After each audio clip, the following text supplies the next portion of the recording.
Hello everyone. তো দেখতে পাচ্ছ আমি একটা মাছ কাটতে বসে পড়েছি। তো ভিডিওটা করব আগে ভুলে গেছিলাম, তারপরে আবার ভিডিওটা শুরু করলাম। তো আজকে সকালবেলা হচ্ছে শ্বশুরমশাই বাজারে গেছিলো, বাজার থেকে বড় একটা মাছ এনেছে। বলো তো এটা কী মাছ? এটা হচ্ছে গজার মাছ। গজার মাছ নিয়ে এসছে। তো তখন তো ৯টা সাড়ে ৯টা বেজে গেছে, আমার অর্ধেক রান্নাও হয়ে গেছে। তো যখন মাছটা এনেছিল তখন একটু রেগেও গেছিলাম, কারণ কাটিয়ে নিয়ে অনেক বেলা করে এনেছে, একটু কাটতে অসুবিধা হবে, কারণ ছেলের আবার খিদে পেয়ে যাবে, ছেলে খাওয়াতে হবে।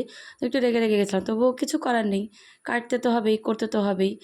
তাই আবার মাছটা কাটছি, কেটে কেটে নিচ্ছে। এত বড় একটা মাছ কাটতে একটু অসুবিধা হচ্ছিলো, কারণ এখন তো কারোরই বাড়িতে এত বড় মাছ সাধারণত কাটা হয় না।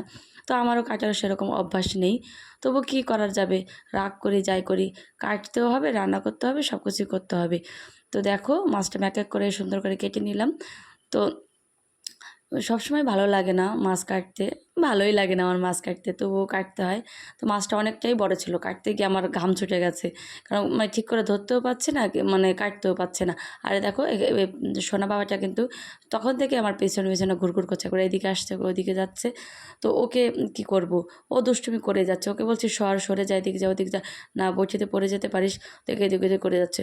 তো আমরা শ্বশুরবাড়িতে যতই সব কাজ কষ্ট হোক বা কঠিন হোক, কিন্তু আমাদের সেটা মুখ বুজে করতেই হয়, আর আমরা মানে করতেও থাকি। তো ভিডিওটা তোমাদের কেমন লাগলো বলো, আর এই গজার মাছ তোমরা কে কে খেয়েছো তাও বলো। তার আর কি বলবো, তো কেমন লাগলো ভিডিও অবশ্যই তোমরা বললো।